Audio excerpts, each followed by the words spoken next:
The following podcast was recorded at the ANZICS Safety and Quality Conference 2014, Rapid Response Teams. In part 2 of this debate, Ken Hillman argues that the ICU should triage and assess all deteriorating ward patients. Rob said to be ruthless and brutal, spare no mercy, and to go for the jugular, all these sort of terms. This was in my email that I received. I'm really not that sort of person, but I've got to start off being a bit brutal because I'm under instructions. But you'll see that towards the end of my talk that will come to almost exactly the same point. It's not actually all Rob's fault. He works in a hospital with not just one disadvantaged name in front of it, but two. There's Royal and there's Prince. So that doubly makes it very difficult for him to do anything of, that's new or innovative. Can I just share with you that up until a few years ago, the same name was used for the Melbourne Hospital, the Royal Prince, but they actually found that was such a severe disadvantage that they took the Royal and the Prince away, and now it's just called the Alfred. So we all know that there's something really wrong in hospitals if we allow the home or the admitting team to look after wards. There's many research articles and lots of data on this. We also know that there's a lot of slow deterioration. Vital signs are measured, but they're not looked at, and there's no action. And there's been lots of data like this for many years. And it's really about the wrong people being at the wrong place with the wrong patient at the wrong time. And so there's probably no doubt about that. There's not one article that actually says having just the home team looking after seriously ill and deteriorating patients leads to good outcomes. And a lot of it's related to the way that we've been doing things for centuries. You've got a sick person in the ward, the nurse observes and writes down, but is not empowered to act. So they call the trainee doctors in that hierarchy of intern, resident, registrar, etc. And they come, but they can act, but they're not trained. And so they call the specialist who is trained, but not in the specialty of acute medicine. And then eventually, or we used to, we don't so much anymore, but then we ended up with multi-organ failure or cardiac arrest and deaths. Now, the two lots which are bracketed there are not bad people, but they're dangerous people. They're not the sort of people that you want looking after people that are sick. And none of us in this room would like a gastroenterology registrar looking after us if we had a respiratory rate of 36, a blood pressure of 90, etc. And even less would we like a neurological specialist looking after us when we were similarly ill. So to actually affect any change, it's, according to Schopenhauer, it goes through three phases. Initially it's ridiculed, and then it's violently opposed, and then eventually it's accepted as self-evident. And I think we're moving to the third level of this at the moment. Part of the politics of rapid response systems are that, and this is Darrell's work, that the people that are the subject of rapid response systems are as seriously ill with a higher mortality than the patients who are actually admitted to the intensive care unit.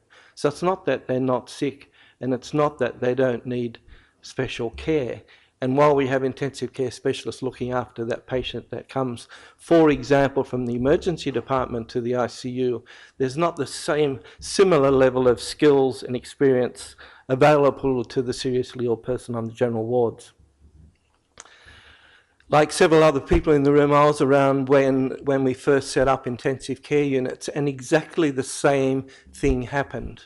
People didn't want intensive care units. We were accused of empire building. Home teams, admitting teams said, we've been looking after these sick patients for many years, and we've been doing it very well.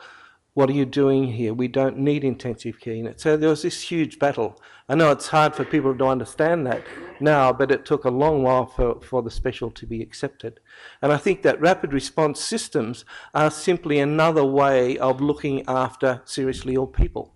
It doesn't really matter whether they're within the four walls of the intensive care unit or outside the four walls of the intensive care unit. They're defined as seriously ill people with a very high mortality if they're not treated earlier. And so for many years, diplomacy, politics, conformity with the medical hierarchy often trumped patient care. It was more important than patient care. And it's really interesting how that happened and how it continues to happen in some places. So rapid response systems, it's really about ignoring the location and just concentrating on the level of illness. And rapid response systems don't create this problem. They're simply a response to the problem. So the way I look at it is it's a rapid referral, and we don't have any problems referring a patient who's outside the skills and experience of the admitting team onto another team. It's simply a referral, but it can't be the usual 1 or 2 days referral. It has to be an instant referral. And so we define patients who need that referral by a series of abnormal vital signs and observations, and then the referral happens within minutes instead of within days. Or I guess it's just a matter of matching the level of illness with the level of care. So you've got a certain level of serious illness, then you bring the skills, the experience and the knowledge to the bedside as quickly as what you possibly can. This study's pretty old now, and I'm sure it's not like this anymore, but this is actually from the Merit data, although it was published in 2010. Of 2,376 patients who had a MET call, only 5 didn't require critical care interventions. That is, inotropes, central lines, airway control, and things like that. Now, that data now is 7, 8, 9 years old, and I'm sure that it's different now as we call more and earlier for patients. But there wouldn't be many admitting teams who would have those skills of pretty advanced sort of resuscitation. Do MET systems with a single criteria and single tiered response work? Because I guess that's what we're talking about here in one way. Is it a one-tiered response or a two-tiered response? Well, the data so far has only been conducted on single-tiered systems. There haven't been any large studies on two-tiered systems. So the only convincing data we've got so far is on a single-tiered system where you've got a certain amount of criteria and then you have a rapid response with people trained in that particular area. And that's been shown to have an effect on mortality and cardiac arrest, although one can argue about the data forever, I guess. But more importantly, early detection and management of hypoxia and ischemia is really at the core of intensive care medicine.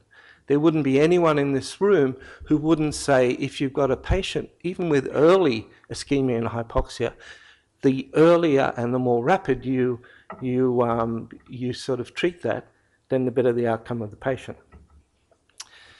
This is recently sort of analysed data that has been accepted for publication, and it's a study of 84 hospitals between 2002 and 2009.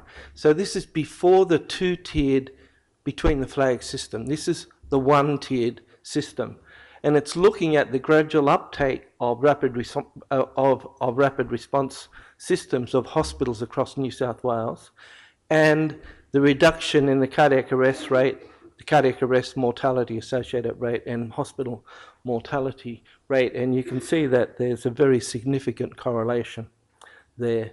And just as importantly, that over that period, and this is between the flags, of the mortality associated with cardiac arrest, only 5% was associated with improvement of CPR techniques, and 95% of the improvement was related to actual prevention of the cardiac arrest. And I guess that's not really surprising. I'll just skip that slide. So this slide is almost exactly the same as Rob's. And it's looking at the effect of a two-tiered system. Because our hospital is following the between the flags way of doing things, we move from a one-tiered system to a two-tiered system.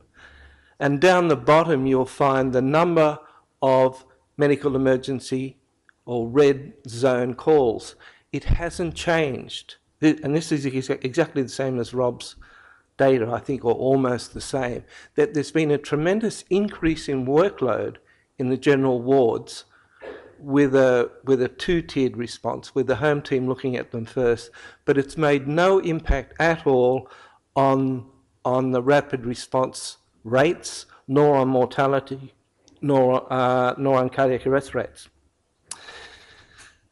So that's the end of being brutal, and here's where we come together, because we both believe that hospitals are moving towards a lot more older patients, comorbidities, more dangerous interventions, and far more at risk than what they were 20 or 30 years ago. And the way that we re-engineer our hospitals, like Rob, I agree that we need to look at this in an entirely different way. This is a different population of patients, and single organ specialists really haven't got the ability to actually look after people with multi-organ problems who get seriously ill. And so I'm sure that we'll eventually move to a system like in North America, like Canada, US, UK, where we have more acute care physicians, hospitalists, whatever you like. And the single organ specialists have a different role, a very small role to do very specialized things. And so I sort of can see, like Rob, that there's going to be more like a high dependency situation. People in intensive care don't die without you knowing about it. They don't die unexpectedly or have a cardiac arrest unexpectedly, because they're monitored and they've got people who know what they're doing. But there's lots of people in the wards who die unexpectedly or have an arrest. And that's because they're not continually monitored and they haven't got people who are necessarily trained.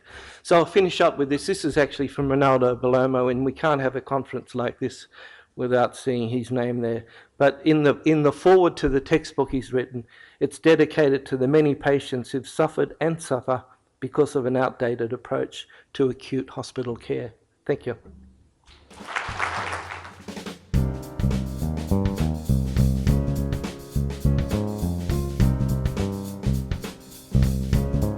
For more podcasts from ANZICS, go to anzics.com.au.